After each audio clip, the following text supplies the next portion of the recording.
Aloha and welcome back to this Stick with the Winners series of videos. I'm Ken B. and we're certainly glad to have you back. We are providing additional background information and details concerning our new book, Stick with the Winners, How to Conduct More Effective 12-Step Recovery Meetings Using Conference-Approved Literature. And now I'd like to reintroduce you to my dad, Dick B. So Dad, please take it away. Hi, I'm Dick B. again. Continuing with these supportive statements, we just read a number of them in the previous video from the Big Book. The title of this video is Supportive Statements in the Co-Founders of Alcoholics Anonymous.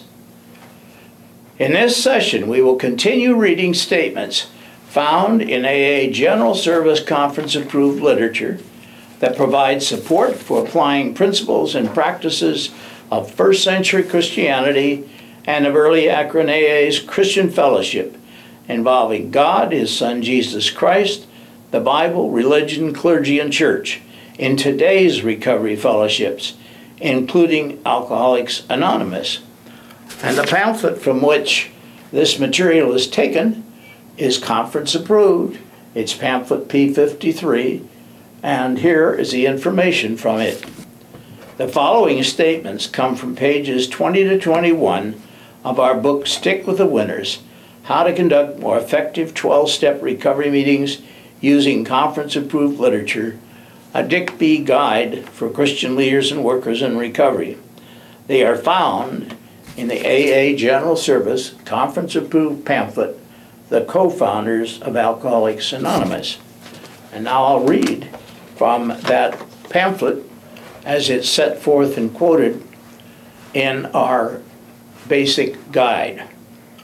The Co-Founders of Alcoholics Anonymous.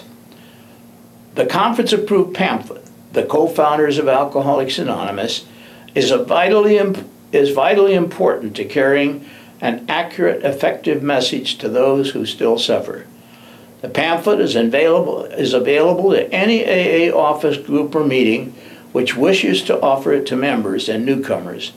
It contains Dr. Bob's last major talk, in which he said the following, from page 13.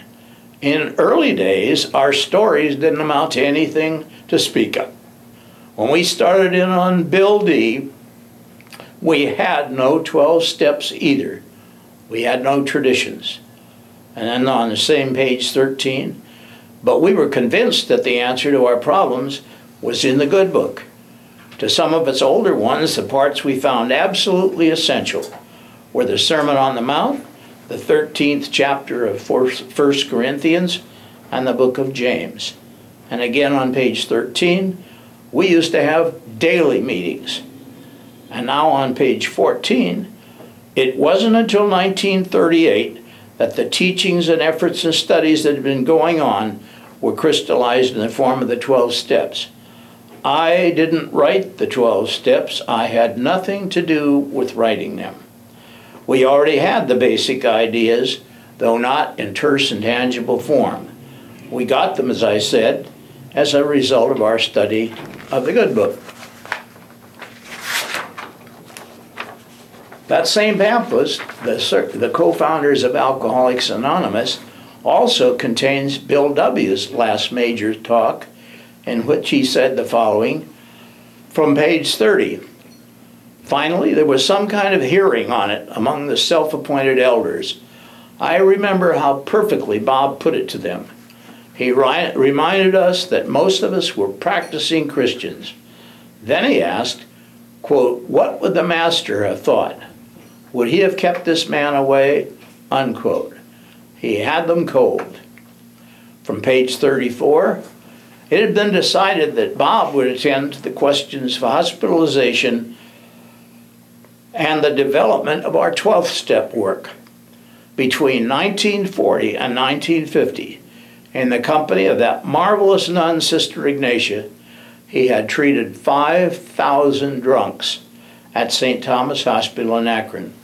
His spiritual example was a powerful influence, and he never charged a cent for his medical care. So Dr. Bob became the prince of all 12-steppers. Perhaps nobody will ever do such a job again. And finally, from that pamphlet on page 34, and here I might interject that my partnership with Dr. Bob was a perfect one. We never had a hard word between us, and the credit is all due to him. His quiet counsel kept me on the track.